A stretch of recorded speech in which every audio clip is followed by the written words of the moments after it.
¿Okay? La voz de los profetas menores.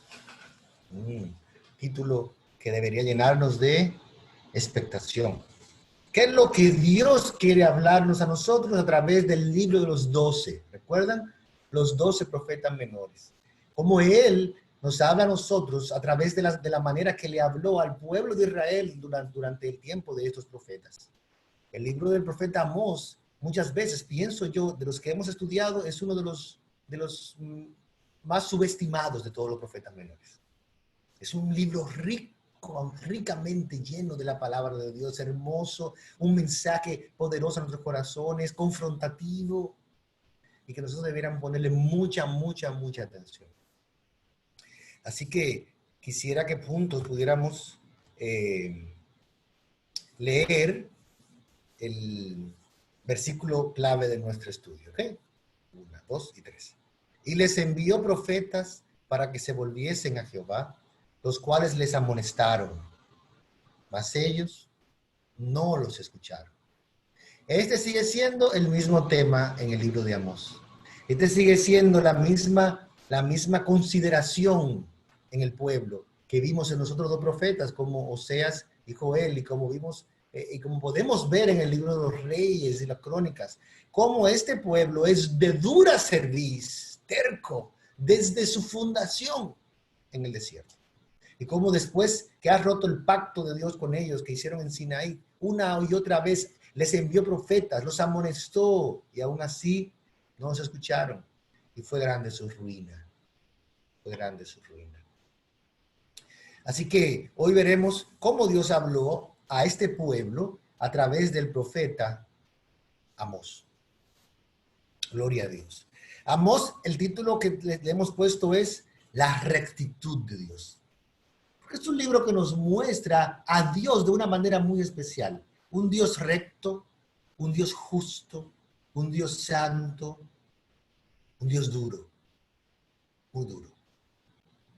Y como siempre, nuestra estructura de nuestro estudio estará compuesta de ver el contexto del libro, la estructura del libro, el contenido del libro, los textos claves más importantes del libro. Veremos a Jesucristo en el libro de Oseas, veremos el Evangelio en el libro de Oseas y finalmente veremos algunas preguntas de reflexión que servirán de aplicación a nuestras vidas. Eso básicamente es lo que estaremos viendo el día de hoy. Así que comencemos nuestro viaje. ¿Cuál es el contexto de Amós? ¿Dónde se desenvuelve este libro? ¿Quién era Amós? ¿Dónde vivía? ¿En qué tiempo vivía? ¿Qué estaba pasando? Eso trataremos de verlo en esta hora. El autor, como vimos, es Amós. Amós era un pastor de ovejas del sur del reino de Judá. Él nos muestra que recibió un llamado directo de Dios para profetizar sobre el reino del norte de Israel. Es decir, recuerden que a este nivel tenemos dividido el reino de Israel en dos países, en dos naciones. Una que vive en el norte del territorio y otra que vive en el sur del territorio. La nación que vive en el norte se quedó con el nombre de Israel y eran 10 tribus. Y la nación que quedó en el sur se llamaba Judá, como la tribu de Judá. Y eran dos tribus, Judá y Benjamín. Esta tribu del sur se quedó con el linaje de David, así que los descendientes de David continuaron reinando en el reino del sur. Sin embargo, en el reino del norte hubo diferentes sucesiones y dinastías de reyes. Así que en un momento determinado, que ya veremos, Dios llama a Amós, que era un pastor de ovejas, que vivía en el reino del sur, a que fuera a profetizar al reino del norte. ¿Okay? Así que llega. Su nombre significa carga, y gran carga es lo que ocurrió en su vida. Tener que enfrentar uno de los reyes más terribles de la historia de Israel, y más arrogantes, tener que enfrentarlo y ir a confrontar la idolatría y cómo se habían alejado de Dios. Eso fue una gran carga. Amós. Dice el libro, aquellos que pudieron leerlo, que esta profecía sucedió durante los días del rey Usías en Judá y Jeroboam II. Aquí dice Jeroboam, es Jeroboam II en Israel. Israel estaba en el apogeo de su poder político, pero era muy corrupto espiritual y moralmente. Es decir, miren, durante el tiempo en que Amós profetizó, Estos dos reinos, Judá y Israel, estaban en un momento de prosperidad económica y política y social grande, pero grande, hermano, muy grande. Sobre todo el reino del norte con Jeroboam II. Ellos tenían un reino próspero económicamente, les había ido bien en todos sus asuntos, en toda su economía, pero espiritualmente y moralmente no podían estar más apartados de Dios. Habían construido templos a dioses paganos en el territorio de Israel, en Betel, por ejemplo. Aquí Amós habla de ese templo. Y cómo ahí habían puesto imágenes de ídolos y lo adoraban y le servían, algo horrible.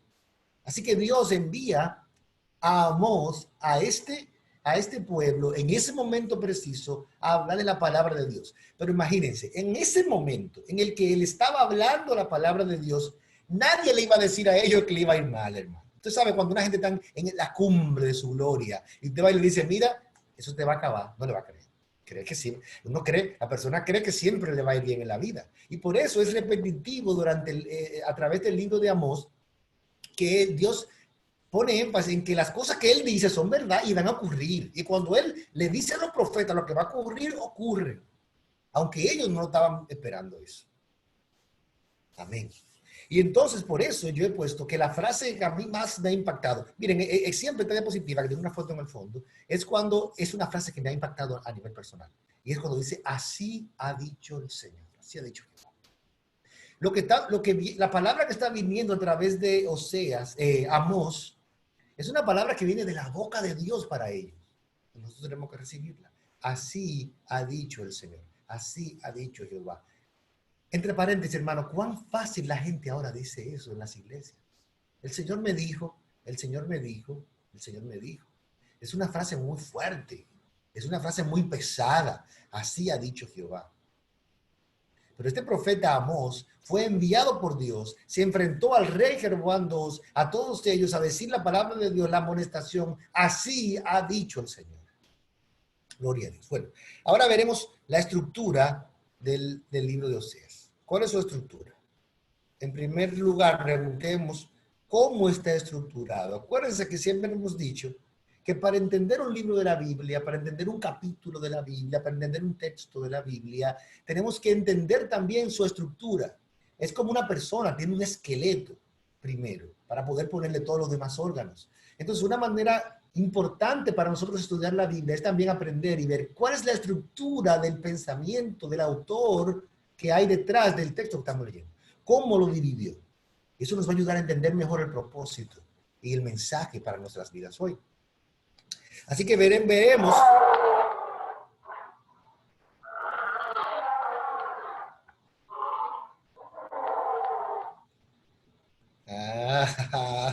No, un error de la computadora, es el rugido del león. Porque para mí el versículo que envuelve el mensaje de Amós es prepárate para el encuentro con el león. Y ustedes pueden ver ese mensaje en Amós 4, versículo 12b.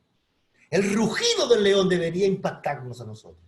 Porque lo que suena en el libro de Amós es el rugido del león contra el pueblo de Israel y contra su pecado.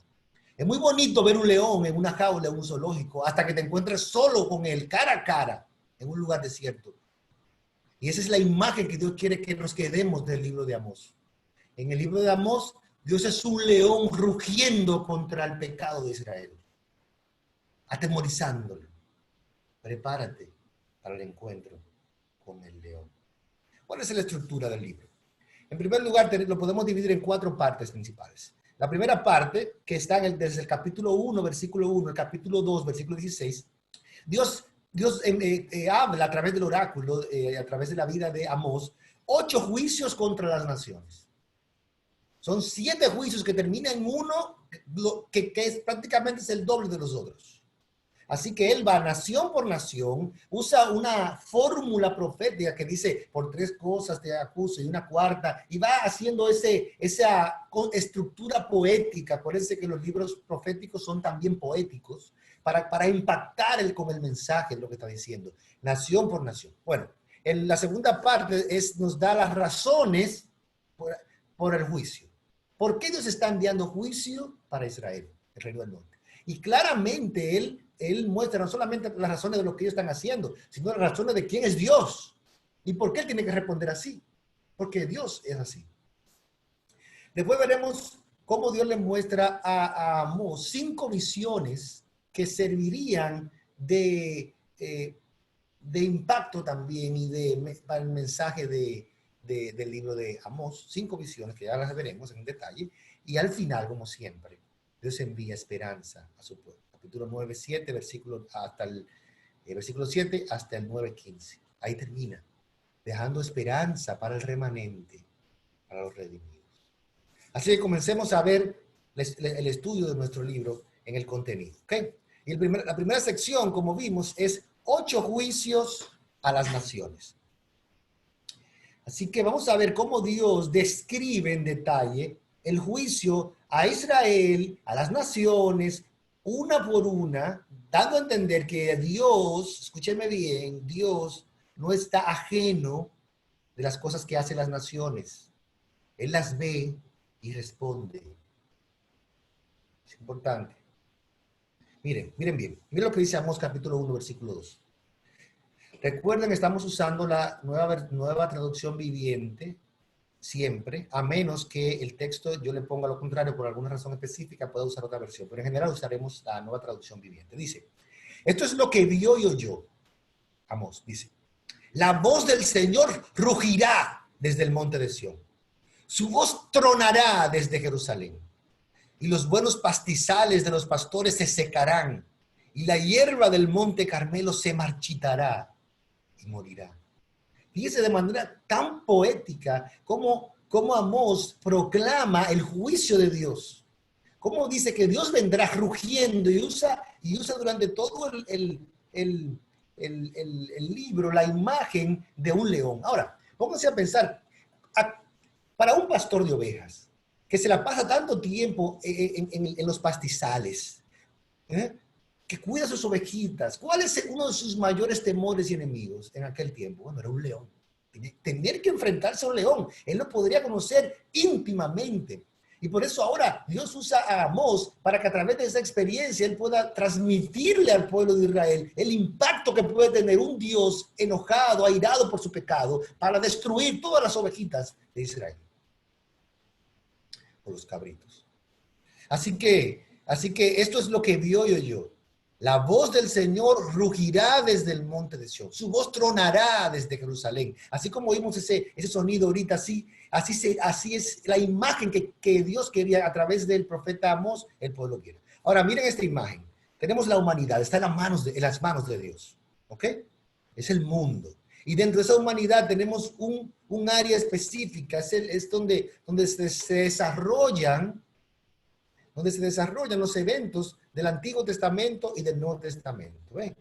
Entonces, dentro de ello tenemos ese cuadrito donde está Israel, Egipto y las naciones vecinas. Y miren ahora, vamos a analizar geográficamente esos 8 juicios que Dios envía a las naciones. Primero, él habla de Damasco. ¿Se acuerdan? Damasco. Juicio contra Damasco.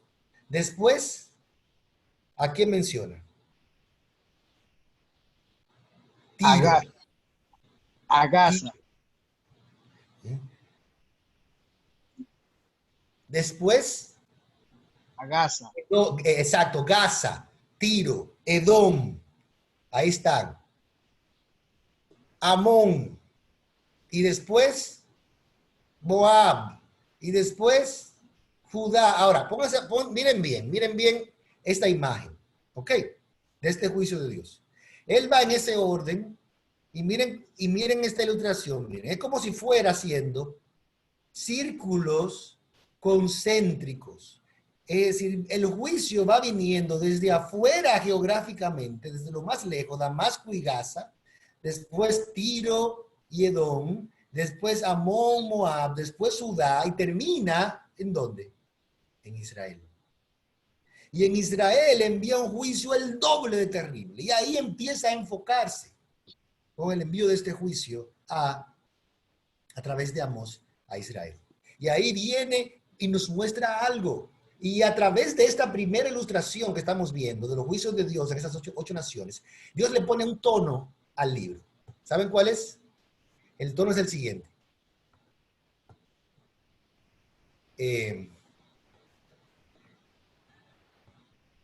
Como Israel tiene tantos privilegios y ha tenido tantos privilegios como pueblo, que ha recibido la promesa de Dios, la ley de Dios, el pacto de Dios, no los ha aprovechado, los ha menospreciado y se ha ido tras los ídolos, su castigo será mayor. Esa es la idea del libro. Todas las demás naciones pecadoras recibirán castigo, pero tú, Israel, tú que fuiste escogida, recibirás mayor castigo por cuanto has menospreciado ese privilegio. Gloria a Dios. Así que vamos a seguir con nuestro estudio. Entonces, después que vemos esta etapa, veremos la segunda sección. Y es, ¿cuáles son las razones para el juicio? ¿Qué razones muestra el profeta Amós para el juicio de Dios contra Israel? Así que veremos primero 7 preguntas que hace el profeta, el Espíritu Santo a través del profeta, para poder prepararnos de por qué el juicio será tan fuerte. Déjenme decirles, lo que ocurrió con el reino del norte fue algo catastrófico, terrible. Ellos desaparecieron del mapa para siempre. Y el castigo fue horripilante. Así que Dios quiere prepararnos a ellos, ahora que no están pensando en eso, quiere ponerlo a pensar de las razones. Y la primera cosa que tiene que ver en cuanto a sus razones es hacer algunas preguntas que nos van a llevar a esa razón. Miren la primera, el versículo 3. ¿Qué dice? ¿Pueden dos caminar juntos sin estar de acuerdo a dónde van? Ahora, yo quiero que analicemos esto. Nosotros usamos ese versículo usualmente, a veces para hablar de que la Biblia enseña de que para tú tener intimidad o amistad con alguien deben de compartir valores. Pero la idea principal de esta pregunta en el texto de Amós no es esa. Porque cada pregunta es una pregunta retórica, obvia. Lo que quiere mostrar Amós es que las preguntas que él va a hacer, las 7 preguntas, son preguntas cuya respuesta es obvia. Claro, claro que no. Entonces, él nos va llevando con varias preguntas que son obvias, claras, fáciles de contestar, que todo el mundo se las sabe, que ni siquiera tiene que contestarla y que él no la contesta, para llevarnos a la última, que va a dar un golpe profundo en la razón del juicio. Miren, primero, ¿pueden dos caminar juntos sin estar de acuerdo a dónde van? Claro que no. Mira la segunda pregunta. ¿Ruge un león en un matorral sin antes encontrar una víctima? Fíjense, aunque él está usando la ilustración del león y la víctima, la idea principal de esta pregunta es que si un león no ruge si no encuentra una víctima, que cuando usted oye que un león está rugiendo y atacando es porque encontró a una víctima. Así que obviamente, ¿ruge un león en un matorral sin antes encontrar una víctima? No, claro que no. Miren la tercera pregunta. ¿Gruñe un león joven en su guarida sin antes agarrar a su presa? No, imposible. Entonces, esta genialidad de la manera que está estructurada estas 7 preguntas, genialmente nos va llevando, acercando a un punto principal. Mira la otra pregunta. ¿Cae un pájaro en una trampa que no tiene cebo? No, imposible. Todas las preguntas, fíjense, son obvias. Pregunta número 5. ¿Se cierra una trampa cuando no hay nada que atrapar? No. Y ya después que tú llevas la quinta pregunta y tú dices, pero ¿cuál es la idea de todas estas preguntas tan obvias y fáciles de responder? Para ellos, los israelitas, eso era como decir, qué sé yo, en nuestro tiempo, ¿tú puedes prender la nevera si no hay luz? No. ¿Tú puedes entrar a internet? ¿Cómo es? ¿Tú puedes chatear en WhatsApp si no hay internet? No. Esa es la misma idea que está llevando el profeta, pero con un lenguaje adecuado a su momento, a su tiempo. Dice, ¿se cierra una trampa cuando no hay nada que atrapar? No. Pregunta número 6. Cuando el cuerno del carnero toca la alarma, ¿no debería el pueblo estar alarmado? Y aquí cambia de no así, pero igualmente de obvio. Sí, claro que debía estar alarmado. ¿Es obvio? Si la gente está en su ciudad y alguien toca una trompeta por un peligro, la gente debería alarmarse. Y mira lo que dice la última pregunta. Y aquí es donde da golpe fuerte. Se supone que esta pregunta debería ser la respuesta tan obvia como las otras 6. Llega el desastre a una ciudad sin que el Señor lo haya planeado. ¡Wow! Después de nosotros de irnos preparando durante esas primeras 6 preguntas, de lo obvio que son las respuestas, claro que no, claro que sí. Entonces nos trae la última, nos dice, llega el desastre a una ciudad sin el Señor lo haya planeado. La respuesta es imposible. Y lo que le está diciendo a Amós es que el desastre que está preparado para Israel no es producto de la suerte, sino del plan y el diseño y el plan de Dios para ellos. Así que la razón primaria y más básica por la que iba a ocurrir el juicio es porque Dios lo está mandando. Y Él nos prepara con estas 6 preguntas y nos termina con esta 7ª para decirnos, soy yo que lo estoy haciendo. Yo lo he planeado. Wow, qué increíble. Y miren lo que dice entonces la respuesta. Y yo quise responder a través de un versículo que para mí ilustra perfectamente lo que estamos hablando en el Nuevo Testamento, en Gálatas 6:7. Miren cómo dice, no se dejen engañar. Nadie puede burlarse de la justicia de Dios. Siempre se cosecha lo que se siembra. Mire ese texto, porque ese texto interpreta el libro de Amós, amado hermano. Y debe interpretar nuestra vida también. No se dejen engañar. Nadie se puede burlar de Dios, aunque parezca externamente las naciones se estén burlando de Dios. Aunque parezca externamente que la gente se esté burlando de Dios. Nadie se burla de Dios. Tarde o temprano cosecharán lo que han sembrado. Nadie se burla de la justicia de Dios. E Israel se burló y trató de burlarse de Dios durante siglos, por años, desde el pacto hasta este momento. Y ya Dios ha dicho, se acabó. Yo he planeado la destrucción porque te has burlado, porque te has apartado de mí, te has ido tras los ídolos y ahora vendrá el juicio de Dios. Wow. Así que ahora Dios les da 5 razones concretas de las razones por las que el juicio de Dios estaba por venir a esta nación, a Israel. ¿Ok? Si es cierto que Dios es soberano, escúcheme bien, es cierto que Dios es soberano, es cierto que Dios es el que planea las cosas, es cierto que nada ocurre sin el mandato de Dios, también es cierto que las cosas que Dios hace tienen una razón. Cuando llega el castigo de Dios, no es algo arbitrario de Dios, sino que es producto del pecado. Y aquí lo muestra claramente en estas 5 razones. Mira, en primer lugar, la razón número 1 por la que vendrá el juicio es porque ellos son el pueblo de Dios. Así mismo es. ¿De acuerdo a lo que dice Hebreos capítulo 12? Es a sus hijos a quienes disciplina. Así que el castigo de Dios con el linaje de Abraham viene porque ellos fueron escogidos por Dios. Mira lo que dice Amós capítulo 3, versículo 2. De entre todas las familias de la tierra, solo con ustedes he tenido una relación tan íntima. Por eso debo castigarlos por todos sus pecados. Wow. Ahora, yo creo que usted note algo. Usted ve esa frase que dice, esa relación tan íntima. Esa frase que dice ahí, si usted la busca en la Reina Valera, dice, a ninguno otro conocí de todas las familias de la tierra. ¿Se acuerdan lo que vimos en Oseas? Que la palabra conocer tiene que ver con una relación íntima. Aquí la traducción lo pone muchísimo más claro. Es decir, a lo único que Dios conoció, a la única nación que Dios conoció de todas las familias de la tierra, en otras palabras, con la única nación con la que ellos tuvieron una relación tan íntima que Dios tuvo, fue con esta nación de Israel. Y por eso vendrá el juicio para ellos. Hermanos, al que mucho se le dio, mucho se le demanda. A Israel se le dio mucho y ahora se le está demandando mucho.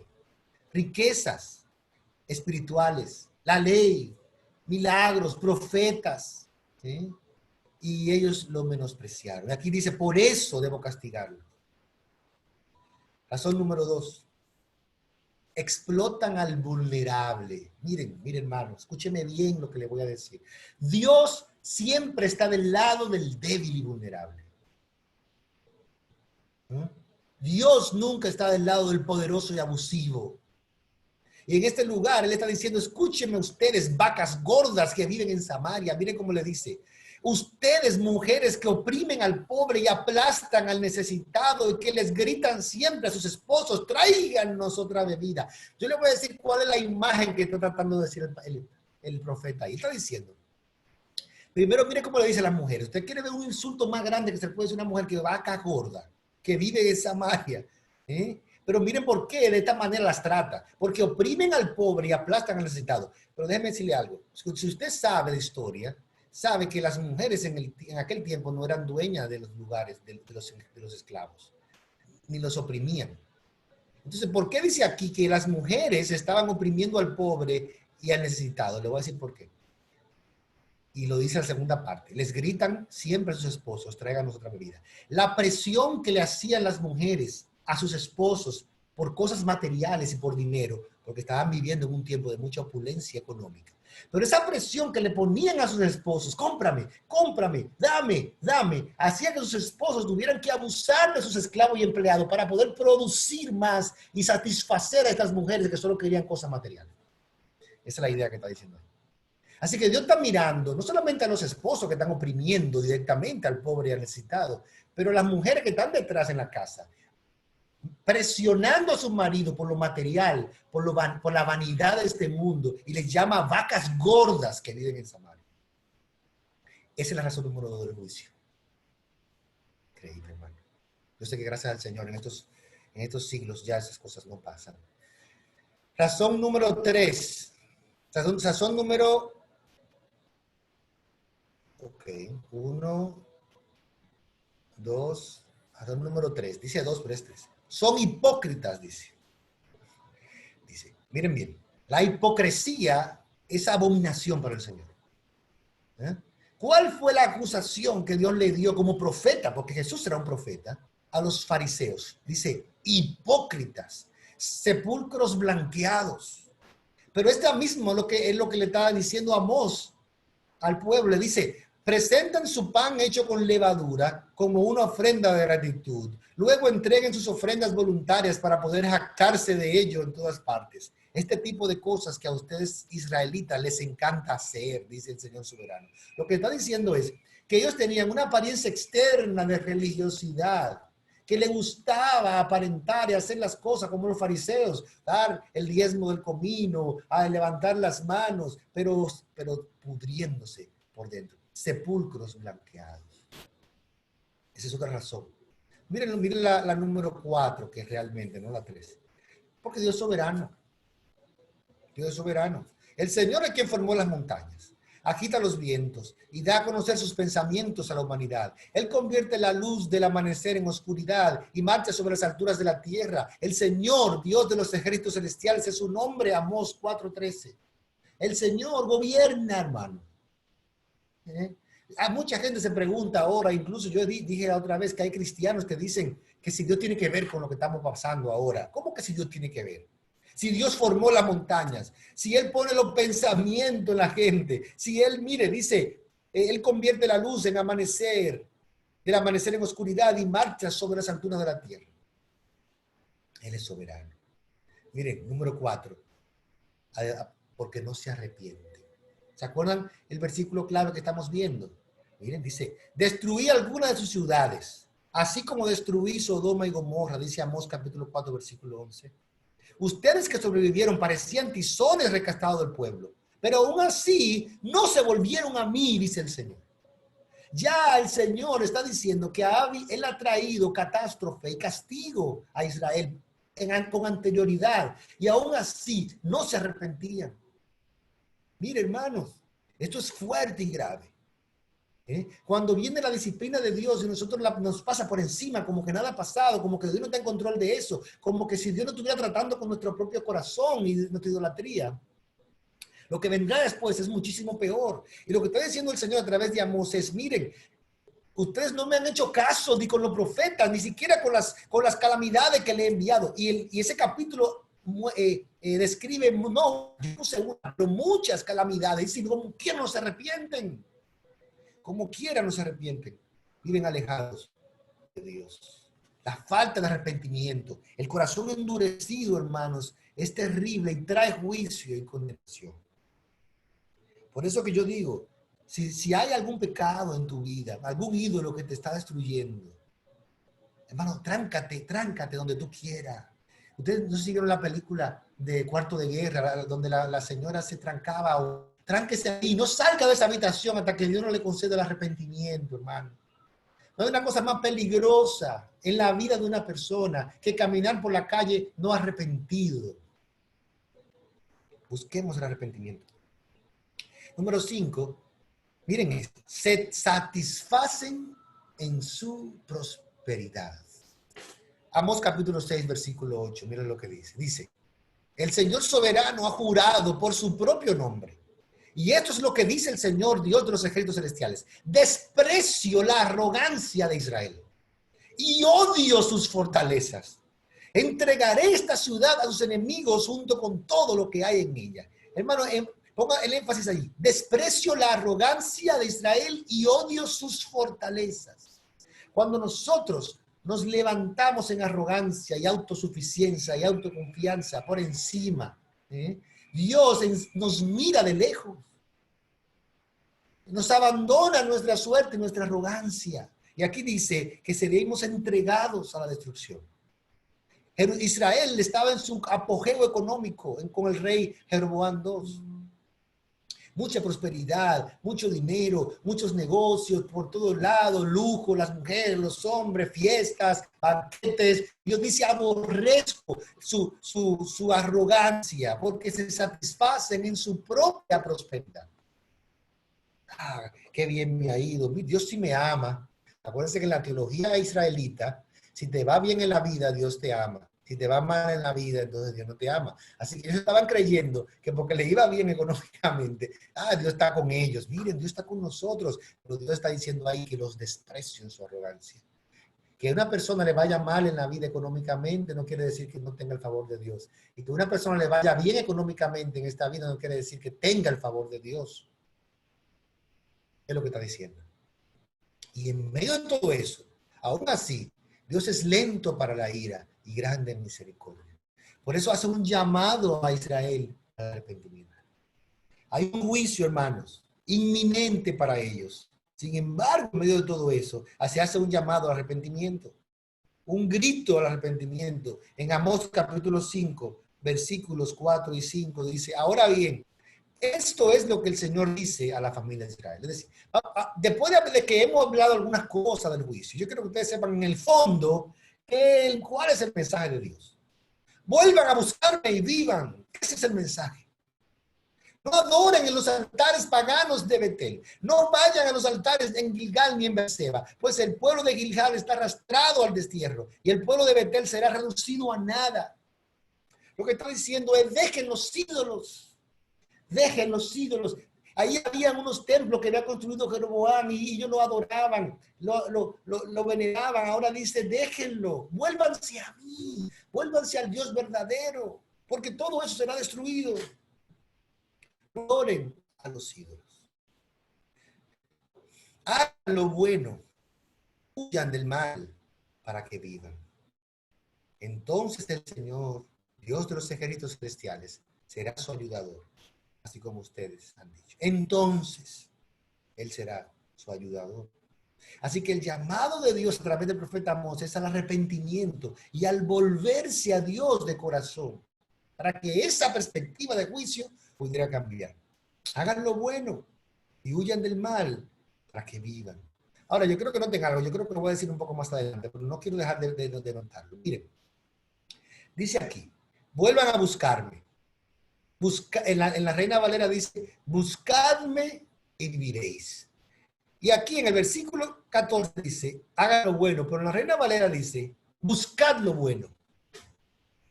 Así que quiero que hagamos un paralelo ahí.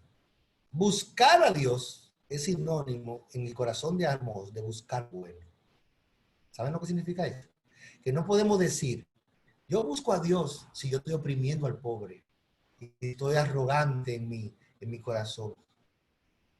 Es sinónimo. Buscad a Dios, buscad lo bueno, huyan del mal para que vivan. Gloria a Dios. Sección número 3. Ahora vamos a entrar, y el tiempo se nos está yendo, a las 5 visiones. Estas 5 visiones ilustran la situación y lo que está pasando. Vamos a ver la primera. La plaga de langostas. Hay una plaga de langostas, capítulo 7, versículos 1 al 3. ¿Qué significa esto? Bueno, acuérdense lo que vimos en la plaga de langosta en Joel. El juicio de Dios. Destrucción total. Esa es la primera. Va a haber destrucción. Visión número 2, juicio con fuego. Es decir, hay una visión de que viene fuego y destruiría. Déjeme buscarlo en el texto. No quiero detenernos a leer los detalles porque no podemos analizar cada visión en detalle. Quiero ver el mensaje general de las visiones y cómo se conectan unas con otras.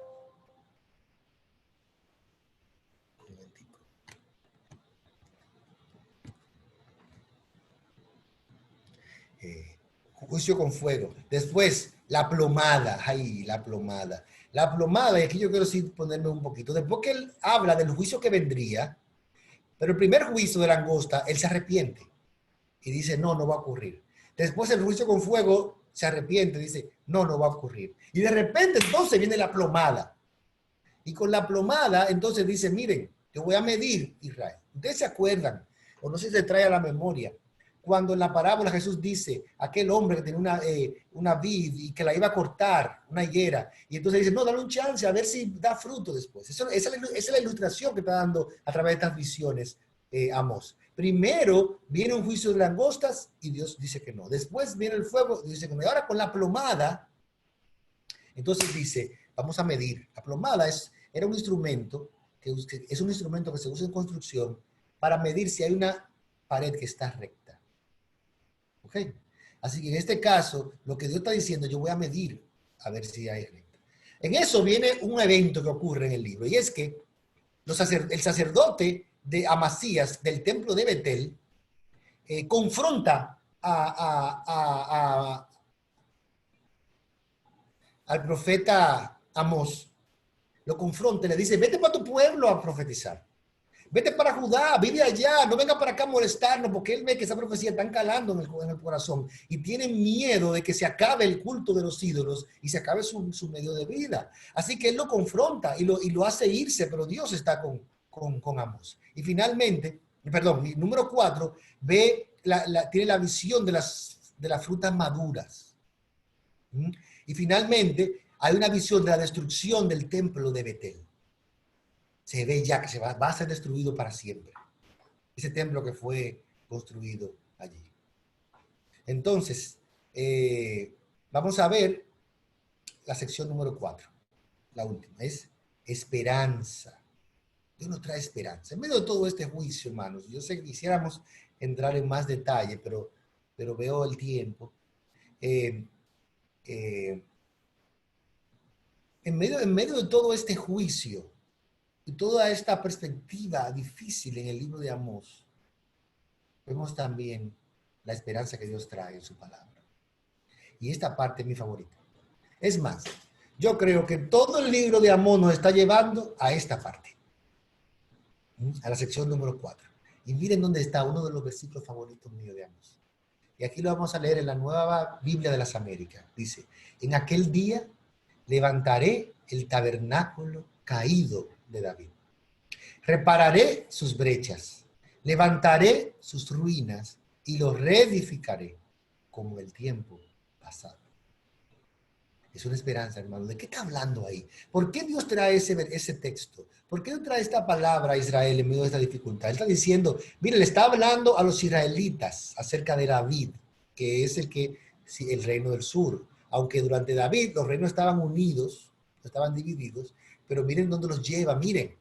Vendrá de David y Dios levantará el tabernáculo caído de David. La pregunta es, ¿a qué se refiere la palabra de Dios cuando dice tabernáculo caído de David? ¿Qué quiere decir de que va a reparar sus brechas, levantará sus ruinas y los reedificará como el tiempo pasado? La segunda parte, versículo 12, miren cómo dice, nos ayuda a entender un poco. Dice, para que tomen posesión del remanente de Edom y de todas las naciones donde se invoca mi nombre, declara el Señor que hace esto. Es decir, que la razón, y fíjense bien, tomen observación de esto, la razón principal por la que después de toda esta destrucción que se anuncia en Amós, Dios iba a reparar y a reedificar el tabernáculo caído de David. La razón principal es para que Edom y todas las naciones donde se invoca el nombre del Señor tomen posesión con Israel. Wow. Pero fíjense las palabras claves ahí. Tabernáculo de David, todas las naciones que invocan mi nombre, incluyendo Edom, declara el Señor que hace esto.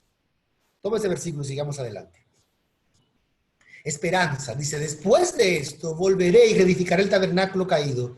Ahora, mire, sí, perdón, yo quería tomar este texto más adelante, pero lo vamos a ver ahora. Después de esto volveré y reedificaré el tabernáculo de David que ha caído y reedificaré sus ruinas y lo levantaré de nuevo para que el resto de los hombres busque al Señor y todos los gentiles que son llamados por mi nombre, dice el Señor, que hace saber todo esto desde tiempo antiguo. Ese texto está en Hechos, capítulo 15, versículos 16 y 18, y está hablando de Jesucristo.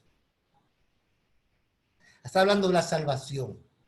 Así que evidentemente, hermanos, cuando en Amós está hablando del tabernáculo caído de David, no está hablando de levantar otra vez un tabernáculo en la tierra de Israel. Está hablando de otro tabernáculo, de otra cosa. Porque esta otra cosa iba a servir para que los gentiles puedan ser llamados por Dios, todos los que invocan su nombre. Levantar el tabernáculo implicaba que todas las naciones iban a poder acercarse al Dios verdadero. Eso es lo que está diciendo, porque tabernáculo habla de la habitación de Dios. Miren en Amós capítulo 9, versículo 15, hablando de la esperanza también. Los plantaré firmemente allí en su propia tierra. Nunca más serán desarraigados de la tierra que yo les di, dice el Señor tu Dios. Esa es la esperanza que Dios le da. Ahora, recuerden bien algo cuando estamos estudiando los profetas menores. Cuando Dios da esperanza, Él usa la ilustración de la restauración momentánea de Israel. Pero siempre está apuntando a la restauración final del pueblo de Dios y los redimidos. Miren que aquí dice, los plantaré firmemente allí en su tierra, en su propia tierra, y nunca más serán desarraigados de la tierra. ¿Usted cree que realmente en el fondo Dios está hablando de ese pedazo de tierra en Israel? ¿O está hablando de la ciudad que tiene fundamentos, cuyo arquitecto y constructor es Dios, que era la verdadera ciudad que Abraham esperaba? En realidad, la promesa de Dios es para esa ciudad, para ese lugar, cielos nuevos, tierra nueva, donde estaremos para siempre allí y nunca seremos desarraigados de ese lugar. Esa es la promesa de Dios para su pueblo, para los redimidos. Gloria a Dios. Que seremos plantados firmemente allí, en aquel lugar. Y nunca seremos desarraigados en esa ciudad que tiene fundamento, donde está nuestra verdadera esperanza. Gloria a Dios. Señor, pon esa esperanza en nosotros. Bueno, ese fue el contenido general del libro de Amós. Pero vamos a resumirlo en una idea central. Y es la siguiente. Como sucede con todas las naciones, Israel no está exenta del juicio de Dios debido a su idolatría y sus acciones injustas. Fíjense bien. Así como Dios mandó juicio a Tiro, Gad, Amón, Moab, así también Israel recibirá el juicio de Dios. ¿Por qué? Por su idolatría en Betel y por sus acciones injustas, por su maldad e hipocresía y opresión. Pero en el futuro, el tabernáculo de David será reedificado y extendido a todas las naciones. ¿Qué significa eso, hermano? Eso es emocionante. ¿Qué significa que ahora, a pesar del juicio de Dios, Dios tenía planificado para el futuro extender el tabernáculo caído de David, reconstruirlo y extenderlo a todas las naciones que invocan su nombre? ¿Qué significa eso? Bueno, antes de verlo, vamos a ver algunas palabras claves que vemos en el libro de Amós. En primer lugar, vemos la palabra pakad, en el capítulo 3, verso 2. Esta palabra tiene muchas connotaciones. Significa atender, reunir, numerar, calcular, visitar, castigar, nombrar, cuidar, pedir cuentas. Es la palabra que usa el Señor cuando habla de castigar a Israel, habla de visitar a Israel, habla de pakad a Israel, es decir, atender lo que estaban haciendo, sentarse con ellos, numerar la lista de las cosas que estaban haciendo, calcular su maldad, castigarlo, pedirle cuenta de lo que estaban haciendo. Y llegará un día, amado hermano, en que todos tendremos que reunirnos para que Dios pakad con nosotros, nos pida cuenta, nos visite ese día. Y otra palabra clave es la palabra yada, en el capítulo 4, versículo 6, donde dice, esta palabra hebrea significa conocer. Se usa varias veces a lo largo de la escritura y ahora para la intimidad entre esposos. Asimismo, cuando se usa como la relación entre el hombre y Dios, habla de una profunda intimidad. Lo que vimos ahorita, cuando Dios le dijo a Israel, a ninguna otra nación conocí, con ninguna otra nación tuve ninguna intimidad, solo contigo. Aquí también en el libro de Amós vemos algunos temas teológicos importantes que nos ayudan a conocer mejor a Dios, nos ayudan a conocer mejor el plan de Dios. Y uno de ellos, probablemente el más importante, es el ataque del león. Si usted no ha leído, no ha visto la película de las Crónicas de Narnia, se dará cuenta de que ahí el escritor C.S. Lewis representa a este león llamado Aslan, como alguien, un león tierno, bondadoso, suave, casi como un peluche, hasta que se enoja. Y cuando se enoja, destruye todo a su paso. Así es Dios. Esto es lo que vio y oyó. La voz del Señor rugirá desde el monte de Sión. Su voz tronará desde Jerusalén. Los buenos pastizales de los pastores se secarán y la hierba del monte Carmelo se marchitará y morirá. Esa es la ilustración. Es decir, cómo Dios no solamente es amor, sino que también es fuego consumidor. Dios no es solamente una ovejita tierna y sencilla. Dios es un león voraz, fuerte y poderoso, que se enoja con el pecado. Y el otro tema importante, teológico, en el libro de Amós, es el tabernáculo caído de David. Y leemos otra vez, en aquel día, levantaré el tabernáculo caído de David, repararé sus brechas, levantaré sus ruinas y los reedificaré como en tiempo pasado. Aleluya. ¿Qué significa esto? Yo quiero que veamos un poquito más adelante. ¿Qué significa que Él restaura el tabernáculo caído de David? Bueno, vamos a ver ahora algunos textos claves del libro de Amós. Esto es lo que vio y oyó. La voz del Señor rugirá desde el monte de Sión. Su voz tronará desde Jerusalén. Los buenos pastizales de los pastores se secarán y la hierba del monte Carmelo se marchitará y morirá. Ya le vimos eso. Es un texto clave del libro de Amós.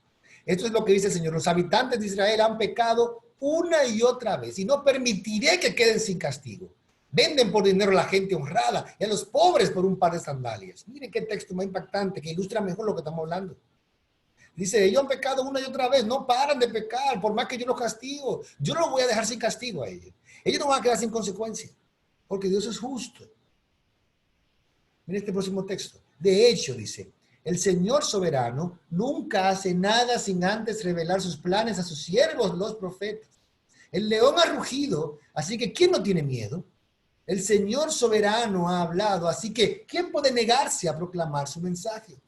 Es lo que está diciendo Amós. Dios ha hablado y él estas cosas como esta las manda a través de sus profetas.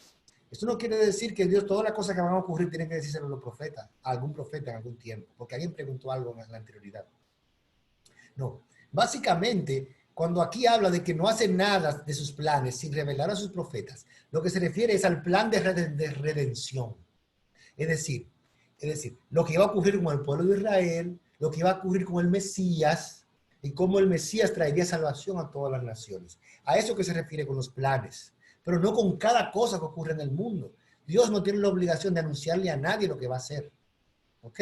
Aquí se refiere básicamente al plan de redención que los profetas anunciaron desde la antigüedad, paso por paso, profecía por profecía, oráculo por oráculo. Capítulo 4, versículo 2 dice, el Señor soberano ha jurado por su propia santidad. Llegará el día cuando ustedes serán llevadas con garfios, hablando a las vacas de Basán, enganchados en sus narices. Hasta la última de ustedes será arrastrada lejos como un pez al anzuelo. Wow, terrible. Capítulo 5, versículo 4. Ahora bien, esto es lo que el Señor dice a la familia de Israel. Vuelvan a buscarme y vivan. Buscadme y viviréis. Ese es el mensaje de Amós. Buscadme y viviréis. Buscadme y viviréis. Capítulo 5, versículo 14. Hagan lo bueno y huyan. Me gusta la nota, si ustedes ven. Podemos sustituir la palabra hagan con busquen. Busquen lo bueno y huyan del mal para que vivan. Busquen lo bueno. Así como buscan a Dios, Busquen lo bueno, porque buscar a Dios y buscar lo bueno son dos caras de una misma moneda. No se puede buscar a Dios y oprimir al pobre. ¿Eh? No se puede decir que uno ama a Dios y no ama al hermano. Eso es lo que está diciendo Amós, en otras palabras. Amós 7:8 dice, entonces el Señor me dijo, Amós, ¿qué ves? Dice, una plomada, contesté. Y el Señor respondió, probaré a mi pueblo con esta plomada. Ya no pasaré por alto sus pecados. Wow. Ya él había pasado por alto 2 veces el juicio, con las langostas y con el fuego, previo a este texto. Y ahora dice, ya, se acabó.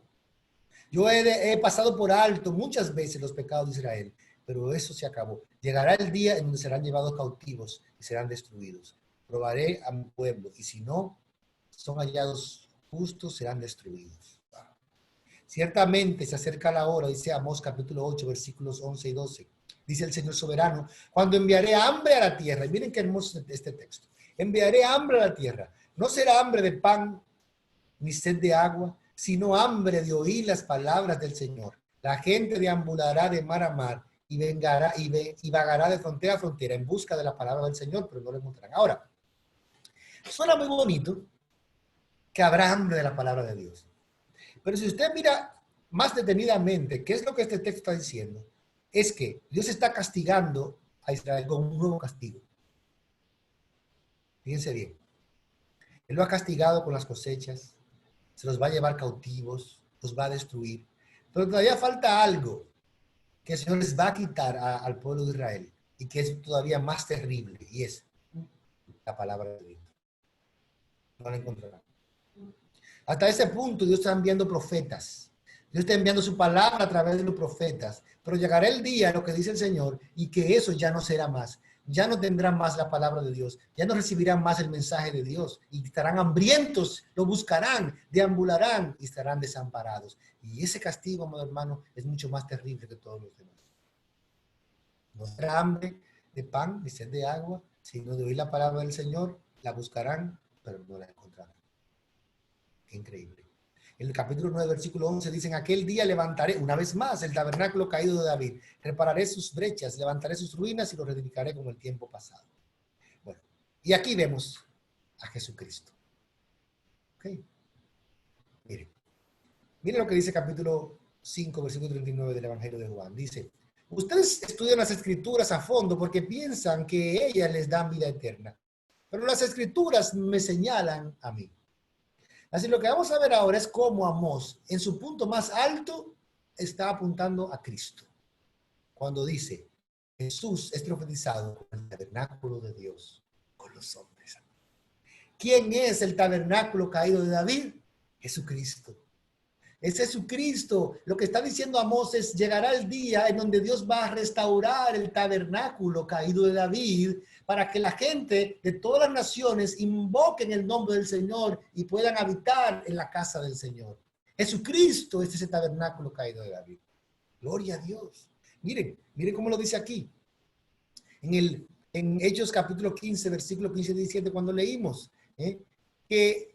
y con esto concuerdan las palabras de los profetas cuando está escrito, después de esto volveré y reedificaré el tabernáculo caído de David y repararé sus ruinas y lo volveré a levantar para que el resto de los hombres busque a Dios. ¿Ustedes saben qué contexto es lo que está diciendo Pedro? Está hablando esto.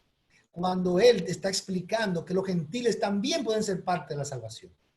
Y él pone el énfasis donde dice que cuando este tabernáculo de David sea reedificado, el resto de los hombres buscará a Dios. Todos los gentiles sobre los cuales mi nombre es invocado. Dios vino a restaurar el tabernáculo caído de David. ¿Cómo? Miren lo que dice Juan capítulo 1, versículo 14. Y el verbo se hizo carne y habitó entre nosotros. Y vimos su gloria, gloria como del unigénito del Padre, lleno de gracia y de verdad. ¿Y saben qué significa la palabra habitó ahí en ese texto?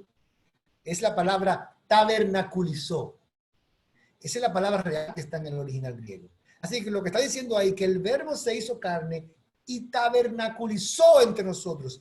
hizo su tabernáculo en medio de nosotros. Él mismo se hizo carne. Él mismo se hizo el tabernáculo de Dios con los hombres, amado hermano. Él es el tabernáculo caído que ha sido restaurado para que los que se acercan a Él puedan encontrar salvación y vida eterna de todas las naciones, incluyendo nosotros. Y Amós lo profetizó 700 años antes de Cristo. Vendrá el día en donde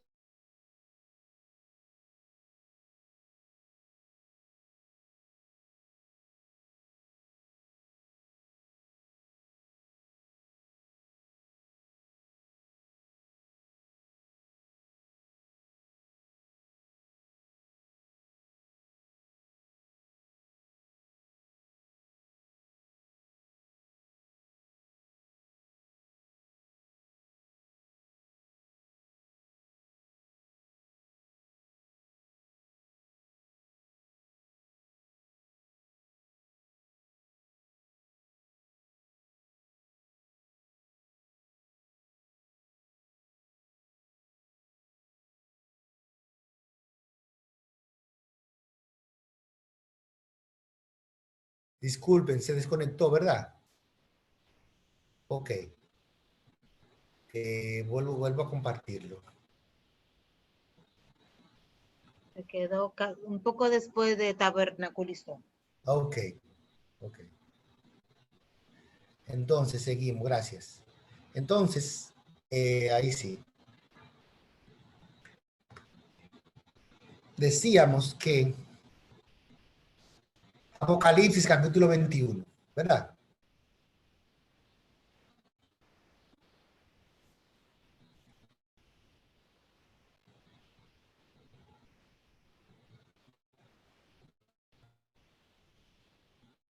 Un momentico.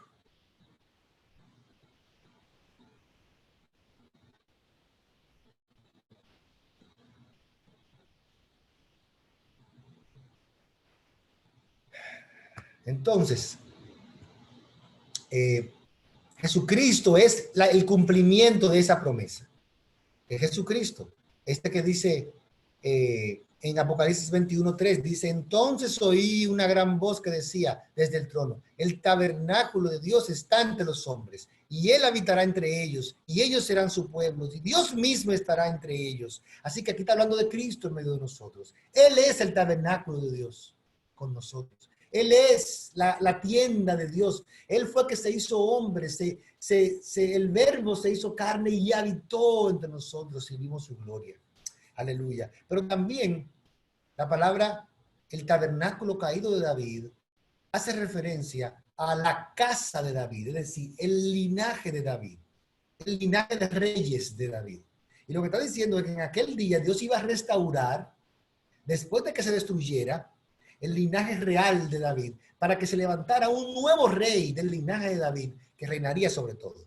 Y por eso, en Mateo 21, capítulo 19, dice, y las multitudes que iban delante de él y las que iban detrás gritaban, Hosanna al Hijo de David, bendito el que viene en el nombre del Señor, Hosanna en las alturas. Ellos sabían perfectamente que Dios restauraría la casa de David para que fuese reyes para siempre. Y Jesús es el cumplimiento, el Mesías es el cumplimiento de esa promesa, donde la casa de David sería restaurada para reinar por siempre sobre su pueblo. Así que el tabernáculo caído de David habla de la futura morada de Dios que viene a través de la casa de David. Este tabernáculo es una persona que se sentará en el trono y gobernará sobre nosotros. Ese pasaje claramente se refiere a Jesús. Jesús es el tabernáculo de Dios. Gloria a Dios. Gracias, Señor. Como vemos a Cristo aquí en este libro tan hermoso. Vamos a continuar y ver rápidamente cómo se predica el evangelio en el libro de Amós. Acuérdense que hemos leído en Hebreos 4:2 que dice, porque en verdad a nosotros se nos ha anunciado las buenas nuevas, como también a ellos. Pero la palabra que ellos oyeron no les aprovechó por no ir acompañada por la fe en los que la oyeron. Ellos oyeron el evangelio. Israel oyó el evangelio a través de estos profetas, pero no tuvieron fe. La mayoría de ellos. De los más de ellos no se agradó Dios. Pero hubo algunos que sí creyeron y que sí tuvieron fe y que sí son parte del pueblo de Dios y del remanente. La predicación del evangelio en Amós. En aquel día, ya hemos leído ese versículo varias veces. Mira lo que dice John Piper. Dice, todas las personas, sin excepción, pasarán por el juicio final de Dios. El juicio será de acuerdo con la presencia o ausencia de fe en Cristo.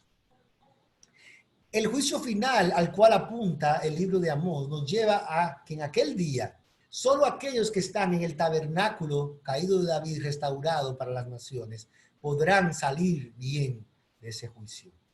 Los que se volvieron al Señor, y la única manera de volverse al Señor era a través de su Mesías, de su enviado, de ese tabernáculo caído de David. Entonces vemos los 5 elementos del mensaje del Evangelio según J.I. Packer. Es un mensaje acerca de Dios, es un mensaje acerca del pecado y sus consecuencias, es un mensaje acerca de Cristo, es un mensaje acerca de la fe y el arrepentimiento, es un mensaje acerca de la esperanza futura. Así que veamos primero rápidamente. Es un mensaje acerca de Dios, es decir, Amós pone a Dios en el centro del mensaje. El Señor rugirá desde el monte de Sión, su voz tronará desde Jerusalén. Amós no anda con rodeos, él comienza poniendo a Dios en el centro. Amós 1, versículo 2. Segundo, es un mensaje acerca del pecado y sus consecuencias. Dice, no servías a tus dioses paganos, Sakud, tu dios rey, y Kium, tu dios estrellas, las imágenes que hiciste para ti mismo. Hermanos, nosotros tenemos que ver claramente que cuando Amós habla de la idolatría de estos ídolos, también nos habla a nosotros de la idolatría en nuestro corazón. Dios aborrece la idolatría. Es para él abominable. Y eso encendió la ira de Dios al punto de que en el capítulo 6, versículo 14 dice, oh pueblo de Israel, estoy a punto de levantar una nación enemiga contra ti, dice el Señor, Dios de los ejércitos celestiales. Los oprimirán por todo su territorio, desde el Lebo Hamad en el norte hasta el valle de Arabá en el sur. Dios estaba enviando la consecuencia de su pecado, destrucción total. Y en tercer lugar es un mensaje acerca de Cristo, porque habla de aquel tabernáculo de David, a cual podemos acudir, invocar su nombre y ser restaurado. Ya lo leímos ese texto. Capítulo 5, versículo 6 nos habla del cuarto elemento, un arrepentimiento, un mensaje acerca de la fe y el arrepentimiento. Vuelvan a buscar al Señor y vivan.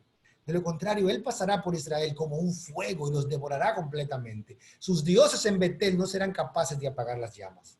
Vuelvan a buscar al Señor. Es un llamado al arrepentimiento, pero también es un mensaje acerca de la esperanza futura.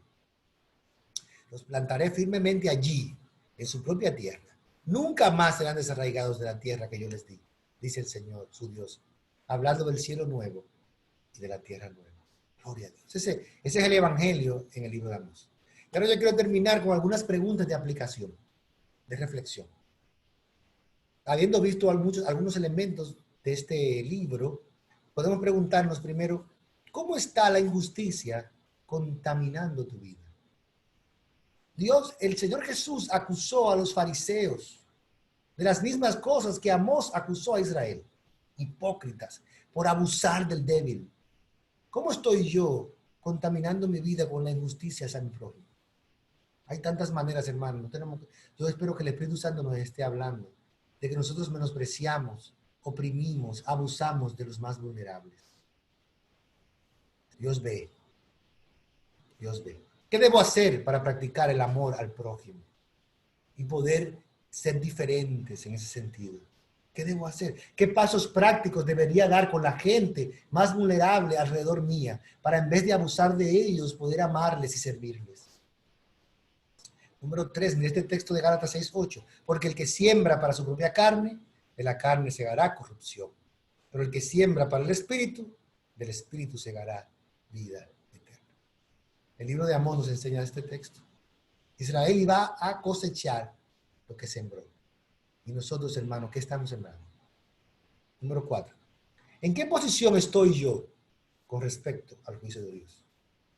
Probablemente aquí haya alguien mirando este estudio que se ha dado cuenta de que su posición con relación al juicio de Dios es terrible. No ha confiado en Cristo.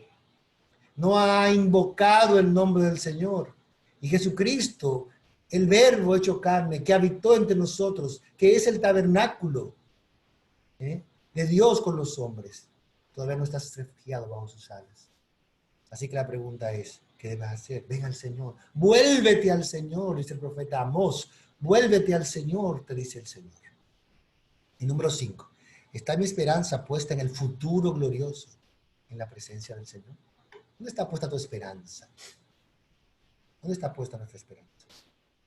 Que el libro de Amós nos enseñe que no hagamos como los israelitas, que en medio de su prosperidad pusieron su esperanza en este mundo, en sus ídolos, en sus riquezas, y al final todo desapareció. Que nosotros pongamos toda nuestra esperanza en aquel día en donde seremos restaurados a aquella nueva cielo y nueva tierra, en honor a la justicia. Oremos. Padre, te damos gracias por tu palabra, Señor. Gracias porque ella nos alumbra, nos enseña, nos llena de esperanza, Señor. Nos confronta, oh Dios, con nuestro pecado. Nos abre los ojos para verte a ti, Dios, grande, poderoso, justo. Oh Señor, y también nos enseña a vernos a nosotros pecadores, miserables, necesitados de tu misericordia, Señor. Y tú estás allí, dispuesto a extender tu misericordia, dispuesto a extender tu gracia para todos aquellos que se vuelvan a ti y que se acojan debajo de tus alas, Señor. Te pido que este mensaje pueda impactar nuestras vidas y llenarnos, Señor, de verdadero peso, de un verdadero peso de conciencia de tu gloria, de tu santidad y de nuestro pecado y de arrepentimiento, Señor. En el nombre de Jesús. Amén. Amén. Amén. Gloria a Dios. Recuerdo que para la próxima clase, el próximo miércoles, si el Señor lo permite, estaremos viendo el libro de Abdías. Si pueden leerlo en la versión NTV. Y les dejo con mis contactos a través de Instagram y de Facebook. Si quieren comunicarse directamente, sean bienvenidos, hermanos. Dios les bendiga. Ahora vamos a tener un tiempo